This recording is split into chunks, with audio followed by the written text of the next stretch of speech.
America, Israel और Iran के युद्ध से किन देशों को फायदा, जाने किसकी कमाई बढ़ी सबसे ज्यादा। मिडिल ईस्ट में जारी तनाव के दौरान कुछ देश ऐसे भी हैं जिन्हें काफी फायदा हो रहा है। आइए जानते हैं कौन से हैं वे देश। ईरान, इजराइल और यूनाइटेड स्टेट्स के बीच चल रहे झगड़े ने ग्लोबल इकोनॉमी में बड़ी रुकावटों को पैदा कर दिया है।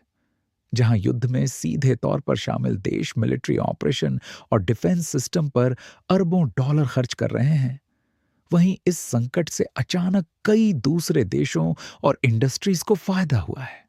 तेल की बढ़ती कीमत, हथियारों की बढ़ती डिमांड और एनर्जी सप्लाई के बदलते रास्तों ने लड़ाई के मैदान से दूर कुछ देशों के लिए आर्थिक मौके पैदा किए हैं। आइए जानते हैं कि इस जंग का सबसे ज्यादा फायदा किन देशों को हो रहा है। रूस को सबसे बड़ा आर्थिक फायदा। यूरोपियन यूनियन के कई एनालिस्ट और अधिकारियों के मुताबिक रूस को इस जंग का सबसे बड़ा फायदा हो रहा है। इसकी सबसे बड़ी वजह ग्लोबल तेल और गैस की कीमतों में तेजी से बढ़ोतरी है। जैसे जैसे मिडिल ईस्ट में तनाव बढ़ा, कच्चे तेल की कीमतें 100 से 115 डॉलर प्रति बैरल से ज्यादा हो गईं। रूस दुनिया के सबसे बड़े एनर्जी एक्सपोर्टर्स में से एक है और इस कीमत में बढ़ोतरी से काफी फायदा उठा रहा है। इसके अलावा मिडिल ईस्ट के सप्लाई रूट में रुकावटों की वजह से भारत और चीन जैसे बड़े तेल खरीदारों ने रूस से ज्यादा कच्चा तेल खरीदा है। इस बदलाव से मॉस्को का एनर्जी रेवेन्यू बढ़ा है। रूस के लिए एक और स्ट्रैटेजिक फायदा यह है कि दुनिया का ध्यान रूस यूक्रेन युद्ध से हट गया है। इससे मॉस्को पर इंटरनेशनल दबाव कम हुआ है। यूनाइटेड स्टेट्स डिफेंस कंपनियों को बड़ा फायदा।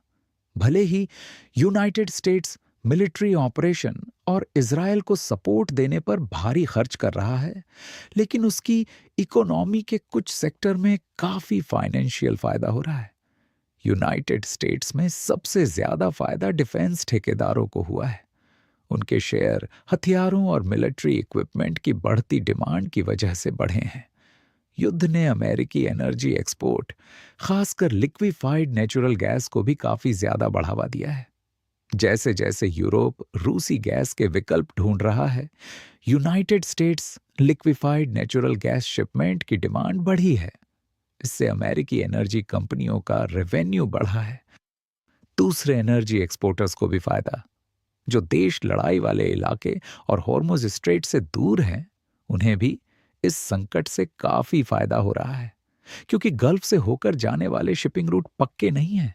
इस वजह से कई देश सुरक्षित एनर्जी सप्लायर ढूंढ रहे हैं। नॉर्वे ने यूरोप को गैस एक्सपोर्ट बढ़ा दिया है और डिमांड बढ़ने की वजह से ज्यादा कीमत पर एनर्जी बेच रहा है। इसी तरह कनाडा में भी अपने तेल और गैस एक्सपोर्ट की डिमांड बढ़ी है। इसी के साथ कुछ उभरते हुए एनर्जी प्रोड्यूसर्स भी ग्लोबल सप्लाई में रुकावट से फायदा उठा रहे हैं। ब्राजील और गुयाना जैसे देश मिडिल ईस्ट जैसे बाहर भरोसेमंद तेल एक्सपोर्टर के तौर पर ध्यान खींच रहे हैं।